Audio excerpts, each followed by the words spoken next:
The coming of the strange ones. Lumbedu, the witch doctor, had not slept well at all the previous night. In fact, for him, the night had been one long, hideous, screaming nightmare in which he had been alternately chased, strangled, mauled and torn apart by no fewer than 10 different kinds of monsters, from giant crocodiles to bright red monkeys with 10 eyes apiece. The cause of all these unpleasant nocturnal visitations from the demon world was not far to seek at all. It was nothing more than the fact that the rather overweight Lumbedu had stuffed his capacious belly well nigh to bursting during the feast held in his honor on the previous day. This feast had been held by one of his patients he had cured of a bad fever by forcing down clay pots full, one after the other, of a strong purgative into the luckless man's stomach, with the result that although the poor fellow had been quickly cured of his fever, his stomach and intestines had been almost purged out of existence. During the feast, Lumbedu had brought forth loud shouts of amazement and admiration from the rest of the guests by excelling himself in his elephantine appetite. He had eaten the large half of a goat, haunch, ribs, shoulder, neck, and head, pushing the smaller portion across to a starveling who had been staring at him with bright, astonished eyes and a wet, drooling mouth.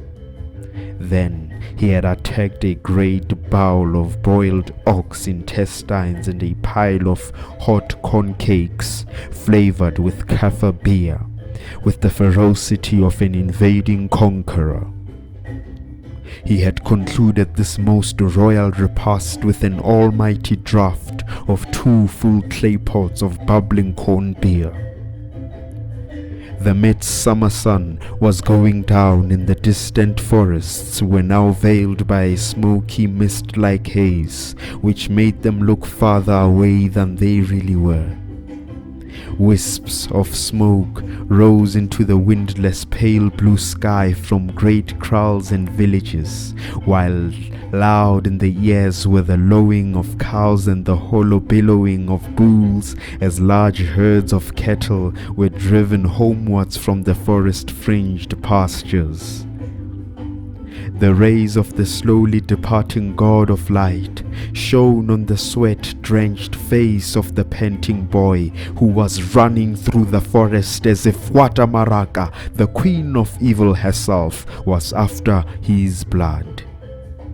He was a frightened boy indeed. Anyone could tell from his eyes. What had he seen? Follow the boy, my children. Dark brown, thin, naked, swift as a wild eagle of the hills. Follow the boy to whom the breath of fear has given the strength of 1,000 men and the endurance of a wild buffalo. His toes and feet are bleeding. His left thigh is red with blood, where a cruel thorn from a miva bush is deeply buried in his flesh. But he runs on, heedless of the pain and tiredness. What has he seen? Guess, my children, guess. Lo, he bursts through the forest, and before him rests the stockade of a big kraal. A kraal consisting of 16 huts surrounded by a stockade of pointed poles interwoven with thorny creepers. It is the kraal of his father, Lumbedu, the witch doctor. And the boy runs into the kraal as if he were the 7th wind itself.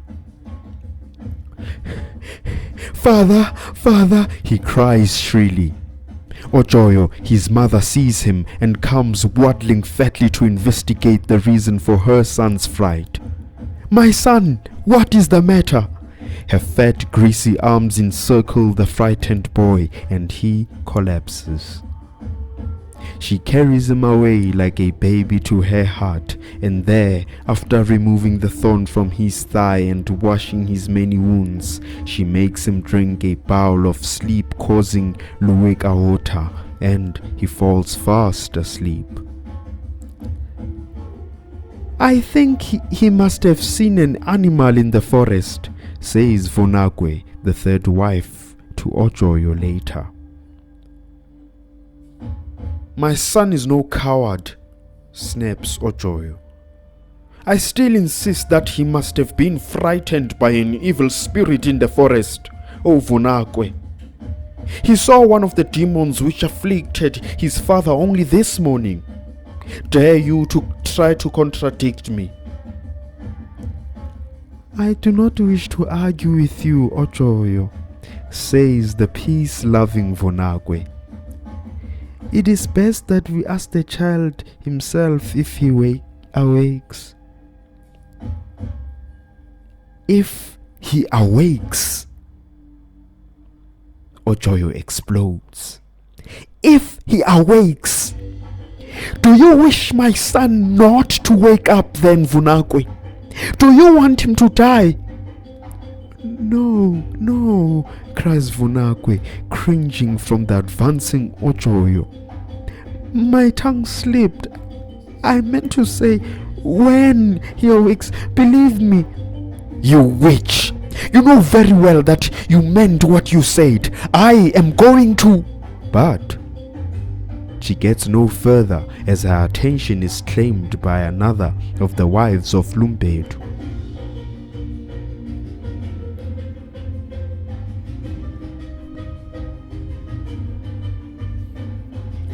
The sun was high in the silver skies when the boy Mulumbi, who had come running into the kraal on the previous evening, crawled painfully into Lumbedu's hut and knelt near the low entrance, facing his many parents, regarded him with bloodshot eyes and blank expressions on their haggard faces.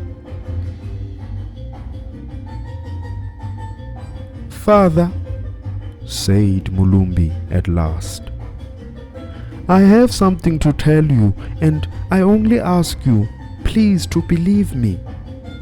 "What is it?" snapped Lumbedu, who was a bad parent as he was cowardly and selfish. "Speak up and then get out." "Father," said the boy, "we were out hunting wild cats with the other boys from Songozo's village yesterday afternoon. We went farther and farther into the forest until we reached the Zambezi and then started to follow the river eastwards. We did not find any wild cats, but we did find a young buck which we spread and roasted and shared. We were still eating when Mbimba stood up and gave a loud shout of great fear. We all threw down our meat and grabbed our spears and bows, thinking that some animal was about to attack us. "Look over there! What is it?" cried Mbimba. We all looked and saw something terrible coming up the Zambezi. Believe me, my parents, it was something terrible. "What was it?" chorused Lumbedu and Ojoyo together. "It was a canoe. A very big canoe, Father. It looked like a terrible serpent of the waters. Along its side ran 2 rows of long paddles, and a great sheet of what looked like skin was stretched on a long stick that hung on many ropes across a tall pole that stood in the center of the giant canoe. There were 3 great knives attached to the front end, and a carving shaped like a man with hair as shaggy as a lion's mane. The other boys fled, my father, but I decided to hide in the grass to see what the canoe would do next. It came nearer and nearer. My brave little son, murmured Ojoyo. Go on, what happened next? To my surprise, the canoe came closer and closer to the riverbank, and then it stopped. I saw men running on its top and the long rows of paddles being drawn up. Great metal vessels were lowered to scoop up water, lowered on ropes down the side of the great canoe. So near was it that I could see the many men on it quite clearly, and they were the strangest looking men you ever saw. They had pink skins. They were pink all over. They had hair like the mane of lions, hair that fell to their shoulders. Some had hair as black and shiny as that of a panther, some as red as fire. But one had the hair color of corn in autumn. It was terrible. I was so afraid. I just lay in the grass, all strength gone from me. I saw some of the men leap over the sides of the great canoe. They leapt naked and with their long hair flowing behind their heads. They leapt into the water and started swimming and splashing in the Zambezi like so many pink fish. Some were wrestling and laughing, and some just swam about leisurely, enjoying the cool water. Then a group of them ran out of the water onto the bank and started coming to where I lay in the long grass. Too terrified to move, I closed my eyes and I lay quite still. I heard their footsteps coming nearer and nearer, and their voices grew louder. Then I heard a shout as the foremost of them had seen me. I felt a wet hand seize me roughly by the wrist and haul me to my feet in one movement. I found myself looking deep into the green eyes of one of the strange ones, my parents. Aye! No human being can ever have green eyes, said Lumbedu. No human being can have long hair like that of a lion and a pink skin. The spread is lying. Be quiet, Lumbedu, screamed Ojoyo. I know my children more than anybody else does. And I know when they tell lies and when they tell the truth. Mulumbi is not lying. By this time, the boy Mulumbi was bathed in sweat. His hands shook like leaves in the wind, and a look of wild fear distorted his young boyish features. It was Lulinda who first noticed this. Worry clouded her beautiful face, and she whispered to Lumbedu, "Be careful, husband. Please be careful. He has had a great shock. He is a very frightened child." "I have never seen this boy like this," spoke Vunakwe. "He is not a child who is easy to frighten, and I know he tells the truth."